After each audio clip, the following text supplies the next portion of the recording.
Hello there. Today, I'd like to take you on a softly spoken audio adventure to a very remarkable and atmospheric literary house, the Bronte Parsonage. This rather plain stone house is situated in the small town of Haworth in West Yorkshire, and it's the former home of three literary sisters, Charlotte, Anne, and Emily Bronte. Between them, they wrote some of the most compelling works of the 19th century, and today their former home is a museum run by the Bronte Society that you can visit and look around for yourself. So that's what we're going to do in this talk. I'm going to lead you through every room in this incredibly evocative house and describe all the many fascinating things that are on display there. As usual, there'll be a slideshow of images to accompany our tour, but there's no need for you to look at them if you don't want to. If you prefer, you can just close your eyes, relax, and let my voice guide you. So, welcome to the Bronte Parsonage. Let's begin by standing outside the house and looking at it from the exterior. This parsonage was built in the 1770s by the Church of England in order to house the local parson and his family. It's a rather plain stone house with quite large sash windows, and it stands close to the top of a hill, and a winding cobbled lane leads down one side of the parsonage past the church down to Haworth Main Street. And directly in front of the house itself there's a small and rather charming walled garden. However, beyond that, on two sides of the garden wall, there's the graveyard for the church, and the parsonage is hemmed in on two sides by this graveyard, which is packed full of very solemn, very Gothic tombstones, tall dark trees, and rambling ivy. So the overall setting for the house is extremely austere and brooding.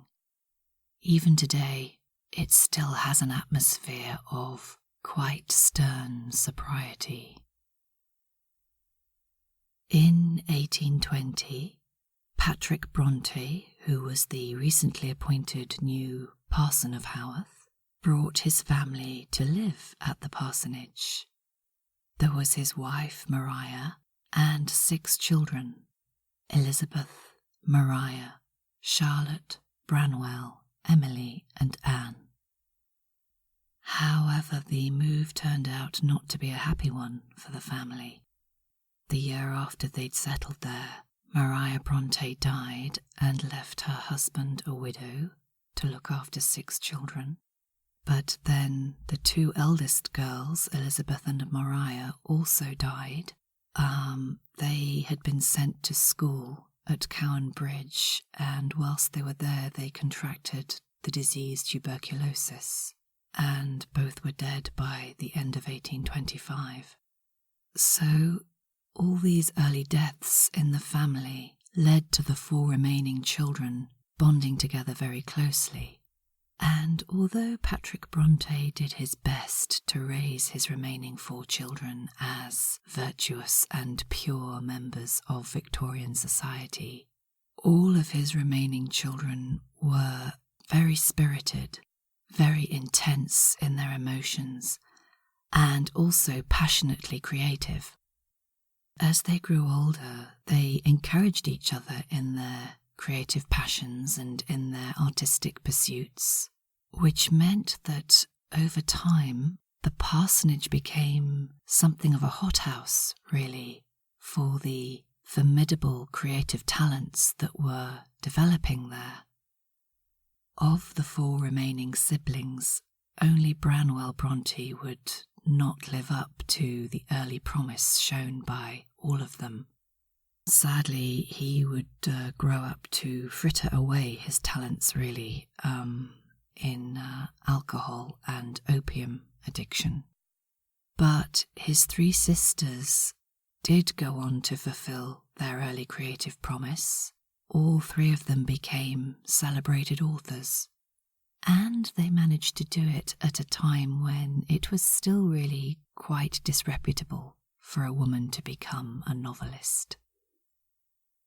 So let's enter the parsonage now and discover for ourselves this place that nurtured these three literary giants.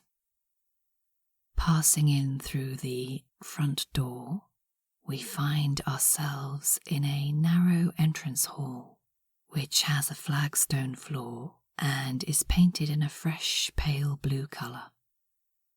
Immediately on the right, we can walk through a door and enter Patrick Bronte's study. And this room is painted ivory, and it has a fairly plain black chimney piece in the middle of the wall opposite the door, and it's furnished with a central table that stands in front of the fireplace. This was the room where Patrick Bronte would conduct his parish business, but it was also where he taught lessons to his children. And on the left-hand side of the room, there's a rather interesting cabinet piano, which has its strings arranged vertically in a cabinet over the keyboard, so it's incredibly tall. And Patrick bought this piano so that his children could learn music. Branwell, Emily and Anne all played, although Charlotte didn't. She wasn't allowed to learn because she had very poor eyesight, and it was feared that trying to read music might strain her eyes and damage them even further. This study also contains rather a lot of resonance for anyone who's a fan of the Brontes and knows a little bit about their history, because this is the room where Patrick Bronte first discovered that his eldest surviving daughter was a novelist. It's said that he was sitting in this room when Charlotte walked in and presented him with a copy of Jane Eyre, which had just been published. And to begin with, Patrick was a little cynical about this. He thought perhaps that Charlotte had been wasting her money having her writings privately printed, but she assured him that the work had actually been picked up by a reputable publishing house, and so he began to read it. And it's said that later on the same day, he announced to the rest of the family that Charlotte has been writing a book, and I think it is a better one than I expected. Of course, Anne, Emily and Branwell Bronte would have already known this. They would have already been perfectly aware that their sister had written a novel long before their father found out. None of the siblings hid their creative pursuits from each other, and each of them actively encouraged all the others, in fact, which I think must have helped all of them enormously in their individual creative pursuits. As children, they played together and created imaginary worlds. In their adolescence, they began to write stories about those imaginary worlds. And then once they became adults, Charlotte, Emily and Anne extended that urge to write stories, and each of them started to work on their own novels.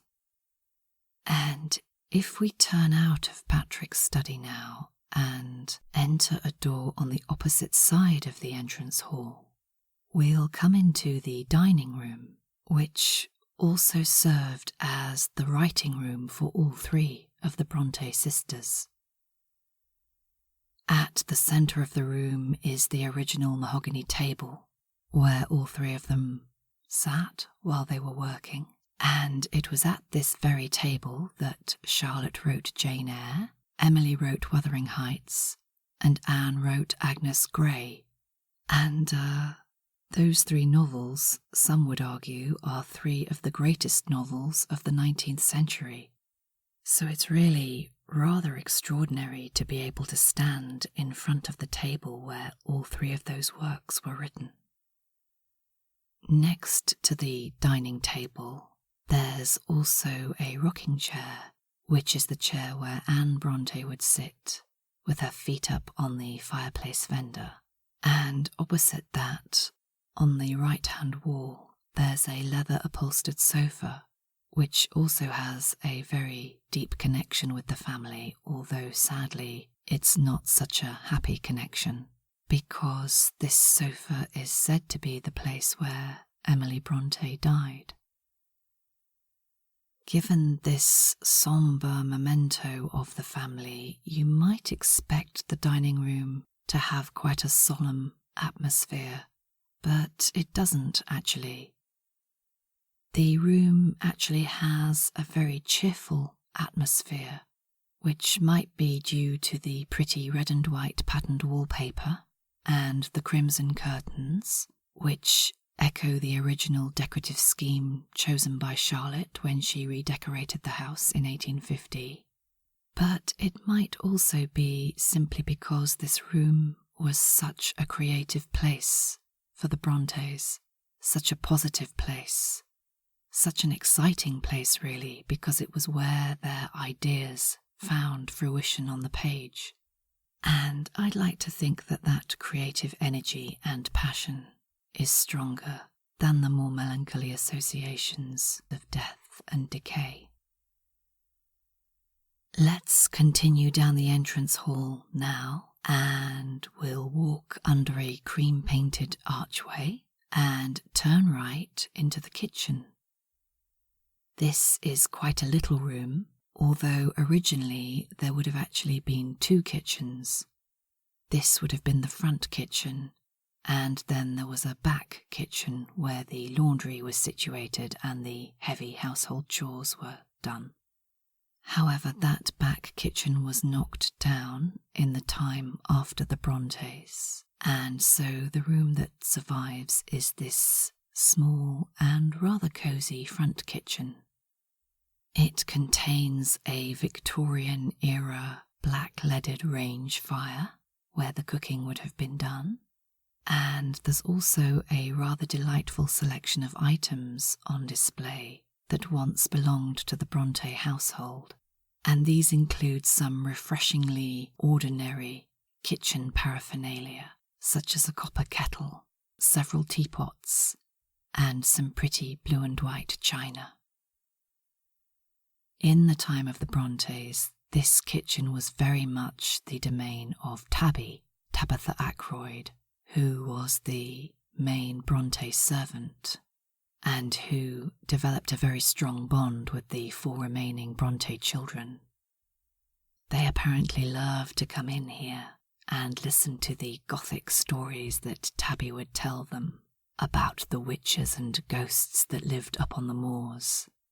And as they grew older, the Bronte siblings very much thought of Tabby as a member of the family. When she was 65 years old, she slipped on a patch of ice and broke her leg, which meant she couldn't fulfill her duties as a servant, and theoretically she should have left the household at that point and been replaced by someone new.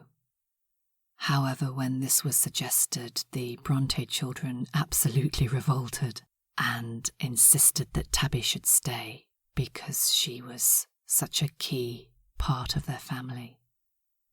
And she did.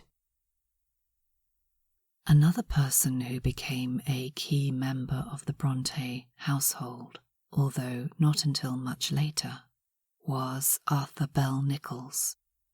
And he came to Haworth in 1845 as a curate, so he was an assistant to Patrick Bronte, and 9 years later, in 1854, he married Charlotte Bronte. To begin with, Charlotte appeared to have no interest in him whatsoever, but over the course of several years she changed her mind.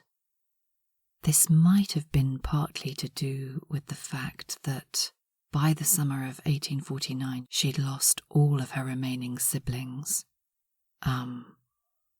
Emily and Branwell both died in 1848, and Anne also succumbed to tuberculosis in May 1849, so in the space of a year she lost all the people to whom she was closest. She still had her father. He would actually go on to outlive all of the rest of his family, but by the 1850s he was well into his 70s and was beginning to grow quite frail. So perhaps it's not surprising that she would choose to invite someone new into the family and have the urge to form new connections and make a new life for herself. So Charlotte and Arthur Bell Nicholls married. She was 37 at the time and was very much mistress of the house, not just because she was the only remaining Bronte child, but because she was, by this time, also a very successful novelist. And before the marriage, Charlotte decided to create a welcoming space for her new husband. So rather thoughtfully, she made a brand new study for him, which we can now have a look at. The door to it is opposite the entrance to the kitchen, so we can walk across the entrance hall passageway and step into this little room, which is known today as Mr. Nicholls' study. Originally, it had actually been a storeroom, but Charlotte turned it into a study for her husband by having a fireplace added to it and redecorating the room. And it's really quite a cosy little study. The original patterned wallpaper that Charlotte chose for the room has been replicated, and there are several artifacts from the original Haworth church hanging up on the walls. There's also, in one corner of the room, a display case where you can see the original handwritten marriage settlement that was made between Charlotte Bronte and Arthur Bell Nicholls. And this is a rather fascinating document because, in effect, it's sort of an early form of prenup, and it wasn't drawn up in case of divorce because, of course, divorce was something that the Victorians didn't really do. It was considered scandalous to get divorced. But this settlement was drawn up in case of death because Charlotte had, of course, lost all her siblings and her mother by this time. She was well aware that death could come at any time, and so in a very clear-sighted way, she had this settlement drawn up to ensure that if she died before her husband, then the money from her novels, the proceeds from her work, would go to her father. She wanted to ensure that he received the benefit, so that in the event of him losing her, his final child, he would at least still be able to have a comfortable old age. Mr. Nicholls' study is the final room to visit on the ground floor of the parsonage, so let's walk up the stairs now and visit the first floor. The staircase has a flight of fairly worn stone steps and a wooden banister, and as we walk up it, we can stop to admire two quite interesting items that are on display. The first is a grandfather clock, which is set into an alcove on one side of the staircase. And it's said that Patrick Bronte would stop on his way up to bed every night to wind up this clock. Farther up the staircase, there's a copy of a Bronte family portrait. The original is in the National Portrait Gallery in London, and it shows the three famous sisters, Charlotte, Emily and Anne. The original was painted by Branwell Bronte, their brother, and originally he placed himself in the portrait as well. And if you look closely, you can see the remains of his outline in the picture, sitting between Charlotte and Emily. However, he decided to paint himself out of the portrait. No one knows for certain why he did it, but given the later contrast between the success of his sisters and his own lack of creative success, the fact that he chose to paint himself out seems rather unhappily prophetic. Branwell never really settled down to one particular vocation. He vacillated between wanting to become a writer and wanting to be a painter, but he never really applied himself intensively to either, and he ended up working a number of different jobs. He worked as a clerk on the railways for a while, and later on he became a private tutor to a family called the Robinsons, which didn't end well because he ended up having an affair with Mrs. Robinson, who was the mother of the children he was supposed to be teaching. We'll find out more about Branwell's rather turbulent existence later on, but when we reach the top of the stairs, let's turn right and enter into a very small room, which is known today as the servants' room. When the Bronte family lived here, this room would have been inhabited by Tabby, and it features a plain black iron fireplace and walls that are painted in a very soft pale grey tone. There's a small, narrow, Gothic arched window that overlooks the graveyard, and when you peer out of this window, you realise just how surrounded the house is by the churchyard. The gravestones seem to crowd up to the sides of the house, and certainly that must have left a very strong impression on the minds and the imaginations of the Bronte sisters, and perhaps influenced their later writing. Originally, there was another window in this room next to the fireplace, but it was blocked up by a later tenant, and today remnants of it have been uncovered and are now on display behind a glass panel. There's also a traditional wooden-framed display cabinet in one corner of the room, and this holds part of a very pretty floral tea service that's once said to have been owned by Charlotte Bronte. We'll find a much greater selection of Charlotte Bronte's personal possessions in the next room we'll enter, which is known today as Charlotte's room. This is quite a large room with 2 sash windows overlooking the garden at the front of the house, and when the family first moved to Haworth, it was used by Patrick and his wife Maria. And then later on, after Maria's death, Patrick moved into a different room, and it was occupied by Elizabeth Branwell, who was Maria's sister, Patrick's sister-in-law, and who came to look after the family after her sister's death. Elizabeth died in 1842, and in 1850 the room was enlarged by Charlotte Bronte while she was having the whole house redecorated, and she moved in here herself. It was actually the place where she died in 1855, whilst she was pregnant with her first child. And again, given this melancholy association, we might expect this to be quite a sombre room. But it isn't at all. The atmosphere is actually rather vibrant, because it's full of Charlotte's belongings, and as a result it's also full of her creative energy. there are various display cases dotted around the room, and the first one we encounter as we enter is a tall, freestanding case that contains a beautiful silk dress, although actually I think it might be a skirt and separate top, that were made for Charlotte Bronte as part of her wedding trousseau.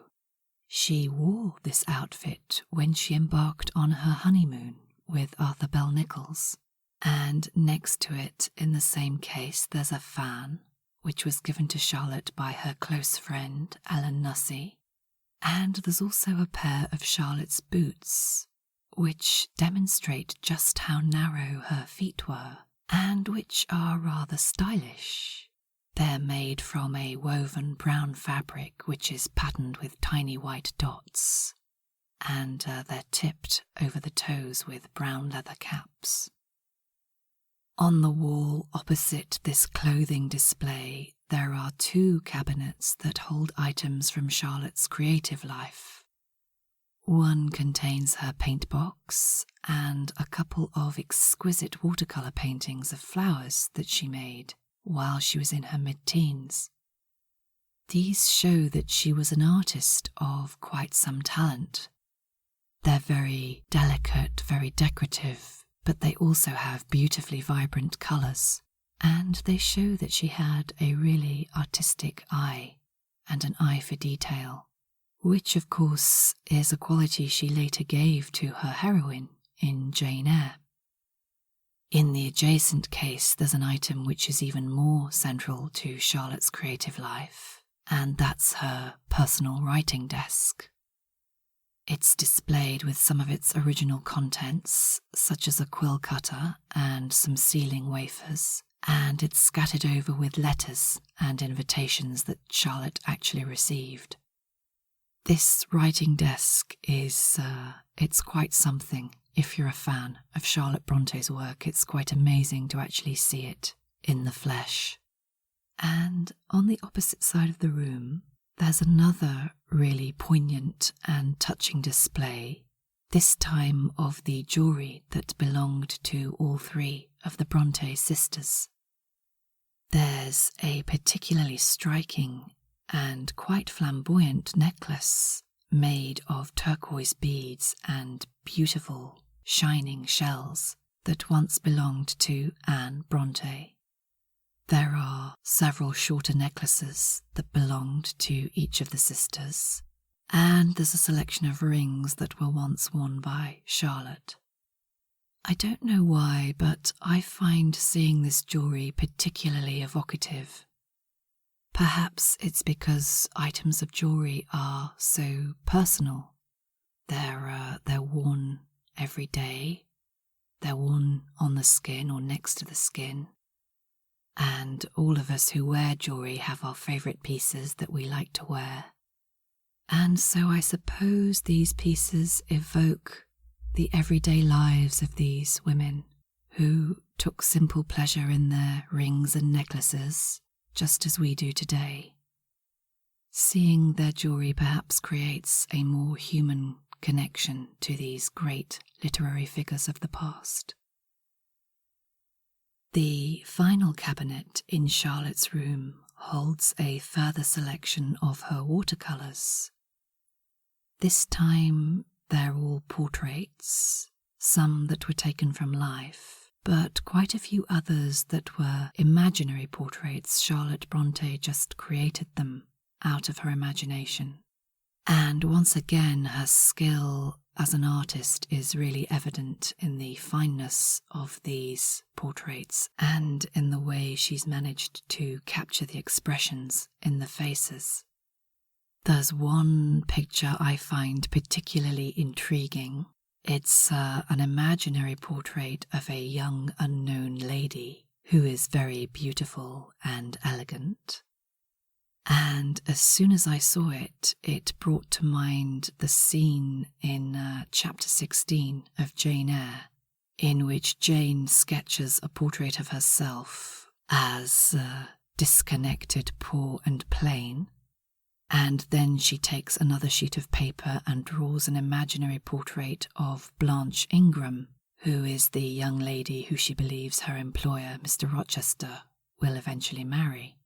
And Jane describes Blanche, whom she hasn't actually seen at this point, but she's imagining her, as having the loveliest face you can imagine.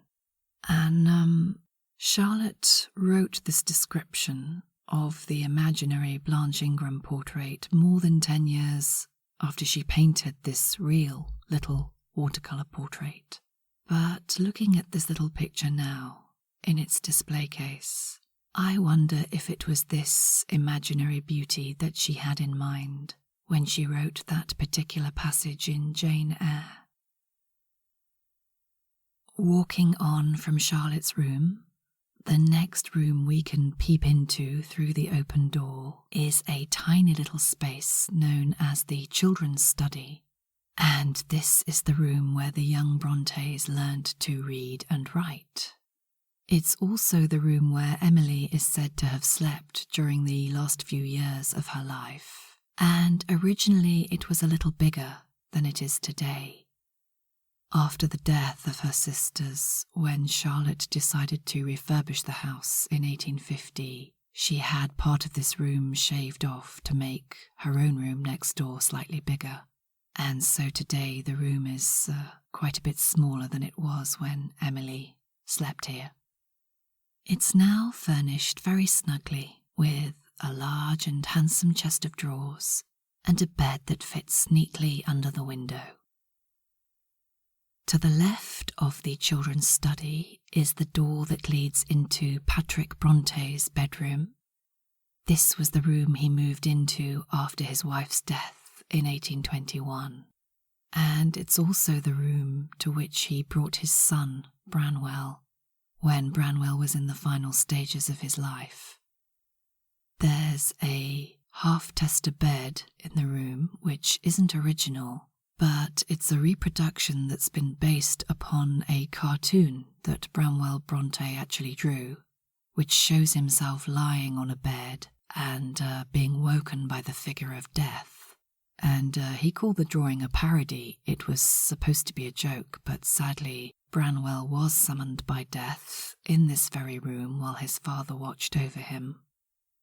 Once again, the rather tragic associations of this room have been dispelled, really, by the careful curating of the space, which dwells not on the early deaths of the Brontes, but on the vibrant and creative lives that they led.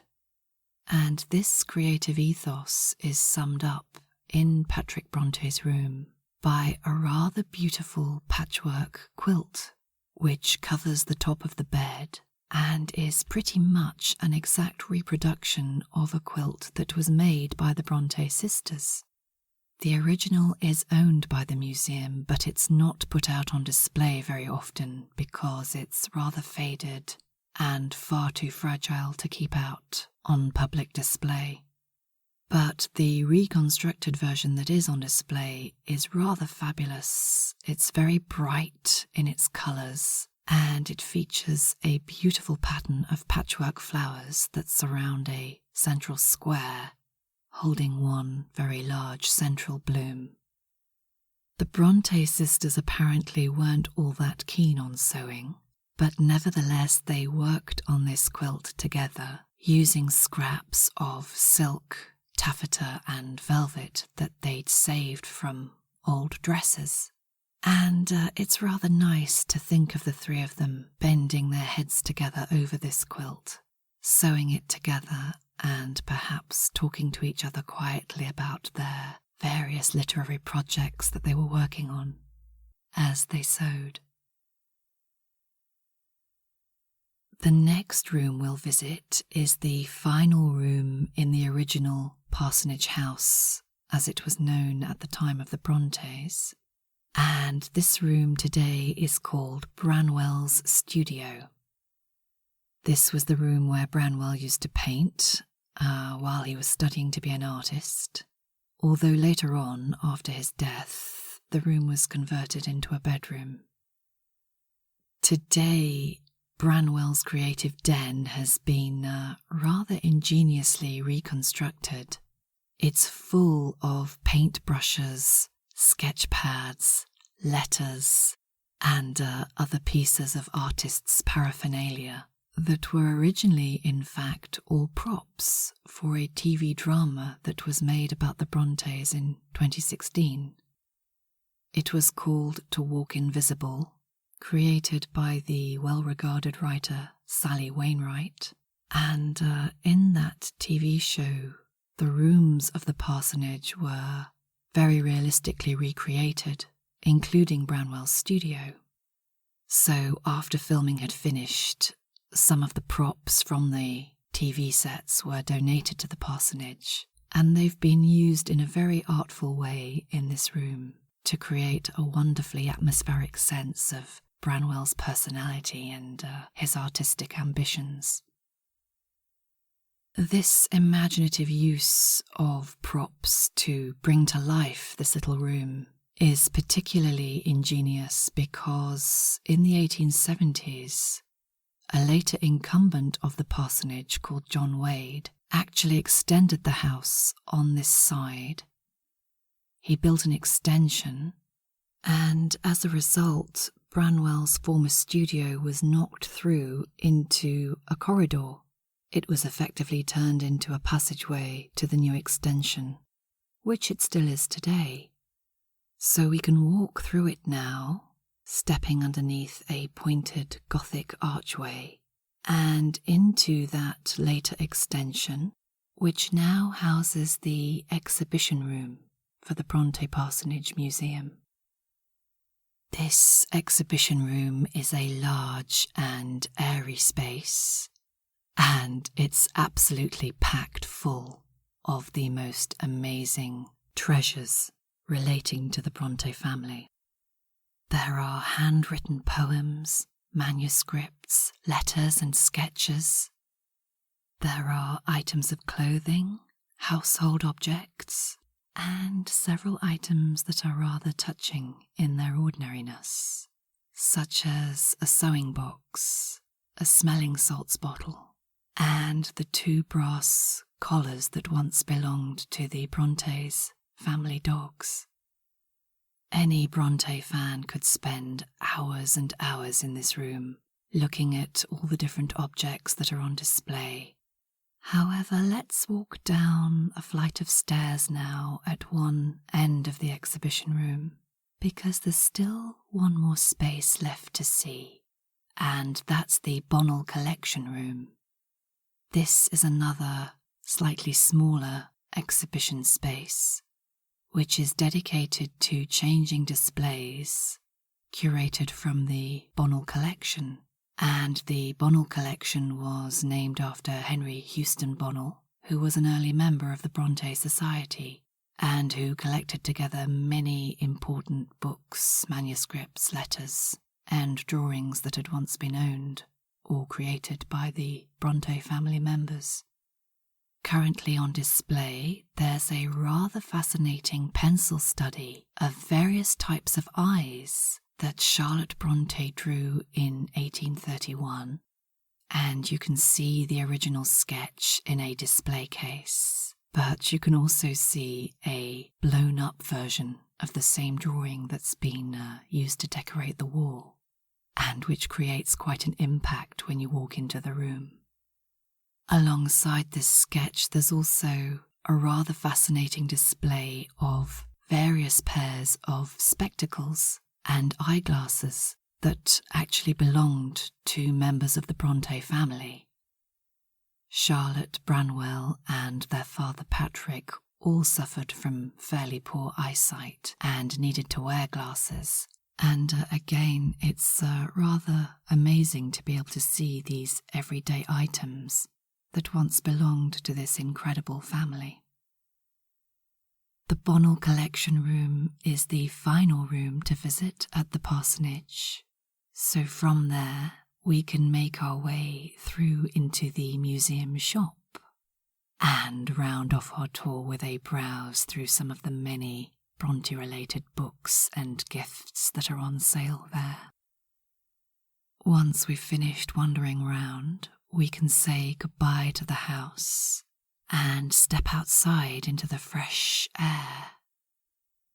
You might want to follow the footpath that runs up the side of the parsonage and which will lead you up the hill behind the house to the fields and moors where the Bronte siblings used to walk, and where they found that wild and rugged landscape that inspired so much of their writing.